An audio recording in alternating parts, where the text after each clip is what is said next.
Vinny ASMR video today. Today, we are doing a series that has started all the way back in 2020. Yes, 4 years ago. We're going to be doing unpopular opinions. I did this in, let's see what dates exactly, because I remember doing it. We did it on May 16th, 2020, part 1, and on August 29th, 2020, part 2. And today we're going to be doing part 3. We're going to be on the unpopular opinions subreddit, going through some unpopular opinions. So, let's get right into it. Don't forget to like, comment, and subscribe, and let me know if you agree or disagree with these opinions. I will be saying if I disagree or agree with them. Number 1. Most people shouldn't have dogs. Too many people get dogs without thinking of the scope of responsibility. You should not have a dog if you can't afford major medical bills. You should not have a dog if you need to keep it locked up 10 to 16 hours a day. I swear people think they're some anime character or something. I'm gonna get a loyal companion who is perfectly trained and it's all perfect. The reality is extra bills and extra responsibility that people are not prepared for. Now this one is facts. It's the same with people having kids. I mean, it's not the exact same, but it's similar. People don't realize the scope of, how much responsibility, how much financial sort of responsibility, and just everything that comes with having a dog. So I agree. Next we have, everyday cars should not be designed to exceed 100 miles per hour. I mean, seriously, think about it. If the highest speed limit in most places is 75 to 85 miles per hour, then why do we even need the capability? I understand that the engine is designed to be capable of going higher speeds because then it puts less strain on the engine at lower speeds and improves engine health. But there should be a safety design where, despite the ability, cruise control kind of just kicks in at 85 to 90 miles per hour, with exception to first responders, emergency, and racetrack vehicles. That's kind of interesting. I probably agree. I mean, it is kind of weird that there isn't a, strict cap on that for just everyday person's vehicles, so, yeah. Alright, next one. Most students don't really hate math. What they actually hate is feeling like a failure. Because if you don't have good foundations, you struggle. And who likes to struggle? Most students say they hate math. Who say they hate math don't really hate it, but instead they hate the feeling of failure. They hate these numbers they have to memorize or processes they have to memorize. Nobody told them why it's important in terms they understand, so they feel it's busy work and that it's not that fun.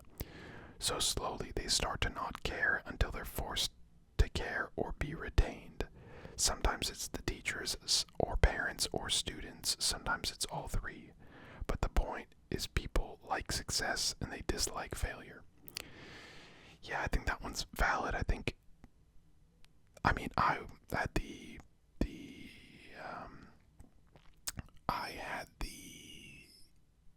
I don't know the word, the pleasure, the luck of having a amazing math teacher in high school. So I actually really liked it. I feel like I could ask her questions and,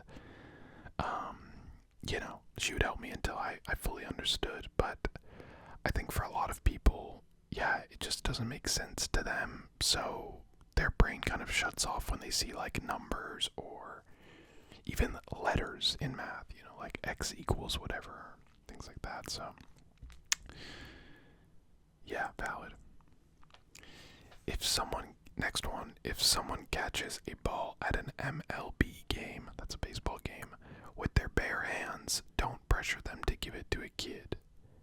It's pretty rare for someone to catch a ball at an MLB game. Tonight my boyfriend caught his very first ball with his bare hands, and before the ball even landed in his hands, Some random guy sitting next to us said, "Give it to the kid, she's adorable."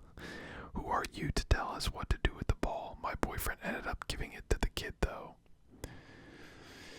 Yeah, I mean, you shouldn't have to, but I understand, like, when you're put in that position, like, why you would. You know, it's a bit awkward, so.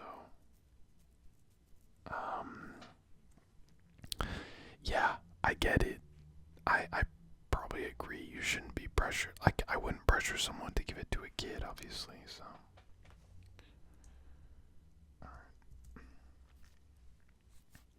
Alright, next. Movies just aren't very good anymore. I recognize that there are outliers. I understand that the industry is saturated. I know that mainstream does not equate to quality. But movies are not what they used to be. Now sure, I've aged, but I'm still in my early 30s. Why is every movie putting me to sleep? They all feel so unnecessarily long. The plots are ill-contrived or just low effort, and nothing is iconic or memorable anymore. Is Hollywood in its end days? I'm of the impression that movies are going to die off in favor of TV shows and miniseries. Well, it's definitely true that TV is getting bigger and bigger and bigger. And I would say movies, yeah, I mean, they're still huge, but not growing at the same rate as TV. I'm just not a big movie person in general. I much prefer a TV show because I like that longer story development. Yeah, I don't necessarily agree because there still are some good movies, but yeah, it's I much prefer TV. So, all right, next we got. They should ban the recline function on airplane seats in coach or economy. We barely have any space as it is. If you are a person who reclines their seats in coach, you show that you care more about yourself than the people around you. I'm a pretty good guy and I've never reclined my seat unless there's no button behind me. Get rid of it altogether. Yeah, I mean, it's sort of one of those things that, like, it's there, so why would you not use it? You could argue, yeah, I totally see, like, arguing, like, there should either be none or everyone should be allowed to do it. I think for those, like, long haul flights, like, over 5 hours, though, if everyone's seats go from, like, straight to a bit, like, reclined, I feel like it's just better for everyone, but fair. I don't know. I kind of disagree, but I guess there's probably a small minority of people that don't like their seat to be in the reclined position, so. Alright. Burger and fries shouldn't go together. This has gotten me into a lot of arguments with friends, but I have always believed that burger and fries don't go well together.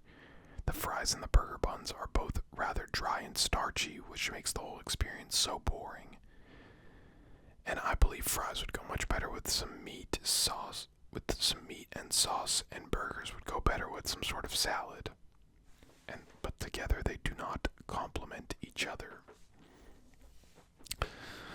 Now, this one is kind of valid. I like burgers and fries, but just from a taste perspective, you could definitely argue that they don't go together. I don't know. It may be just a societal thing that we've portrayed them to go together for so long that it's just a normal thing now, but it is quite dry unless the burger you're eating has a lot of sauce. And if you have a little drink or, a Coke or a beer or something with it. So actually I kind of agree with that, but I will still have burger and fries. It sounds weird, burger and fries. I don't know why I want to say burgers and fries.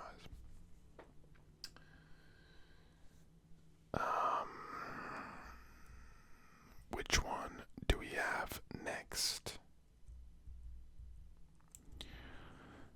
Okay. Playing the lottery is a worthwhile investment. Not because of the expected financial return, because it is a relatively cheap way to maintain some sort of hope.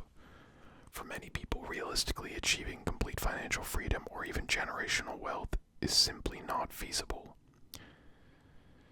Knowing the odds and understanding that it will, in 99.9999% of the time, not pay for itself doesn't take into account the fact that the thought and hope of chance at a completely different lifestyle can drastically improve someone's life. That one's interesting. I think I agree. If buying lottery tickets is not an addiction, like anyone can just go have fun, and I don't think it's a worthwhile investment from a monetary perspective. But if it gives you some hope or makes you excited, or it's just a fun thing you do with your partner or someone, yeah, just go ahead. But if you're like addicted to it, then yeah, that's not good.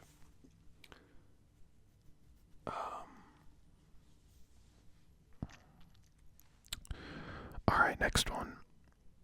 Adulthood should be actually considered at age 25. Modern day challenges such as the housing crisis and studies on the mind and body lead me to believe, as a society, we should redefine when you are an adult to be 25 years and older. That sentence was so poorly written. 18 is far too young to be considered an adult. This obviously throws a lot of things up for debate, such as the legal age to drink alcohol, blah blah blah. I mean, I disagree, but yeah, 25 just feels old. But obviously people are living longer. Like, I see the point, but it's just like, I don't know. It just seems like a subjective, like the age that we define an adult to be is just like a random choice anyways, right? Like hundreds of years ago, you could be like 30 and marry someone who was like 12 and it was fine. So yeah, it just feels like just sort of like a random choice. But yeah, I guess I see the point slightly.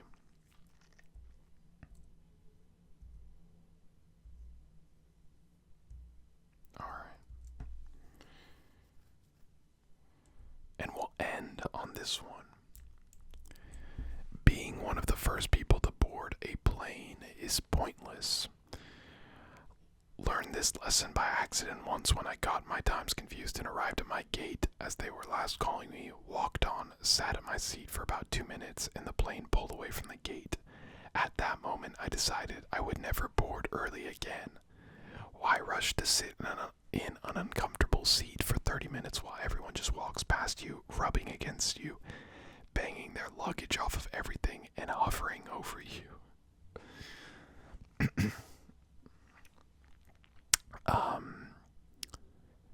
Now I agree, unless you have a carry-on bag, because then you need the space in the overhead compartment.